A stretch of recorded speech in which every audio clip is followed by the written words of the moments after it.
Welcome to this Killick Explains video. This week I want to take on a term which is hugely popular on social media, originates from the US as these things tend to, and is gradually gaining ground over here. And it's called FIRE, Financial Independence, Retire Early, F-I-R-E. Now it's based on the ideas in a book called Your Money or Your Life. So I'm going to just skim those key ideas here and also flag up one or two dangers in adopting the hardcore FIRE approach. Whilst the concept of saving hard for life after work is one that I like, the method outlined by the FIRE approach could send people in the wrong direction. And I'll explain what I mean by that in just a moment. So first of all, what is the theory? Well, it's the idea that if possible, ideally, a lot of people would stop work as quickly as they can. They will accumulate money whilst they're at work, shoveling it away towards their eventual retirement, and then get to a target pot, and a number of $1 million or £1 million is bandied around in the book, and then stop work and live off it. So in other words, the accumulation phase is as short as possible, and the deaccumulation phase is as long as possible, and the pot that you target will get you from one to the other without having to spend the conventional 40 years, let's say, working for an employer.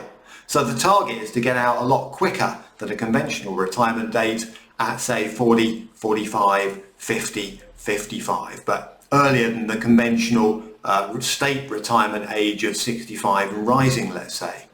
Now, in order to do that, the authors recognise that quite a bit of sacrifice will be required. The approach recognises that people may have to sacrifice up to 70% of their income while they're working in order to build that $1 million or £1 million fund that's going to see them after work and fund all of their family commitments, holidays, interests and so on.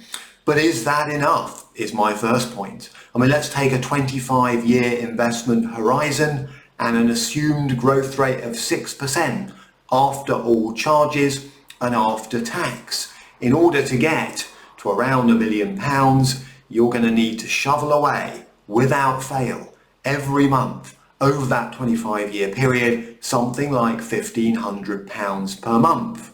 Now, how many people start in a job where that is realistic?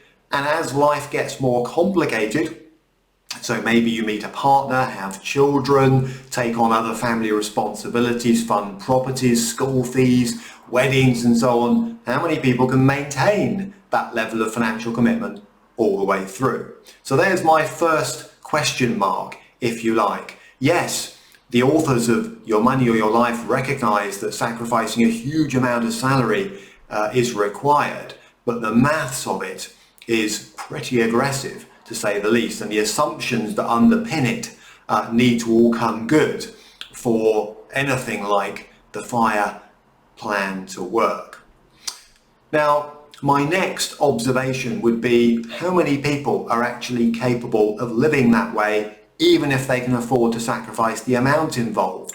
I mean, at the end of the day, do you want to live more or less like a kind of social hermit whilst you're at work, in order to then having to carry on living frugally once you stop work? Because $1 million or £1 million isn't as much as, unfortunately, it may sound to some people. If you were to stop work at, say, 45, you would have to be incredibly prudent about the amount you drew off that $1 million pot in order to live to what could be 80s, 90s, and in a few cases beyond, given rising life expectancy. Now, the authors suggest a drawdown rate of 3 to 4%, but actually even that in a difficult patch for markets could be too aggressive, or it might possibly in some cases be too frugal. But my worry about the FIRE approach is it tries to oversimplify what is quite a complex issue. Managing drawdown once you stop work, managing that deaccumulation phase is not quite as straightforward as possibly the authors here make it sound. I'm all for keeping it simple, but maybe this is keeping it a little bit too ambitious and simple. And then we mustn't forget that if you're thinking you'll rely on tax-effective wrappers to achieve that $1 million or £1 million pot, Well, there are a few things to bear in mind. First of all, under UK rules, you can't normally start drawing at the earliest from a private pension until the age of 55, and that is gradually rising. Pensions are a very tax-effective way to build a post-work pot, if you like. And if you're thinking, well, therefore I won't do it that way because I can't draw on my funds early enough, I'll use ISAs, individual savings accounts. Well, that's not a bad strategy, but you have to bear in mind that the rules could change. And if you're projecting using something like ISAs 20, 25, 30 years into the future, who knows what governments will do to change the rules around such vehicles. So be careful. FIRE is one way to get people thinking about the amount they need to save to achieve that point where they give up work potentially or scale down work and start to enjoy themselves. But the assumptions that underpin it are pretty aggressive, both in financial terms, on the way in, accumulation, and the way out, deaccumulation if you like, and lifestyle terms, in terms of is it realistic to live the way that the FIRE approach demands. And my final thought would be this: ultimately, life, as I say, can get complicated. Are you prepared to keep it simple enough to make such a hardcore approach to life after work pay off? Now, if you'd like to know more about topics like the 4% rule, for example, and pensions drawdown in general, please access my comprehensive library, killick.com/learn.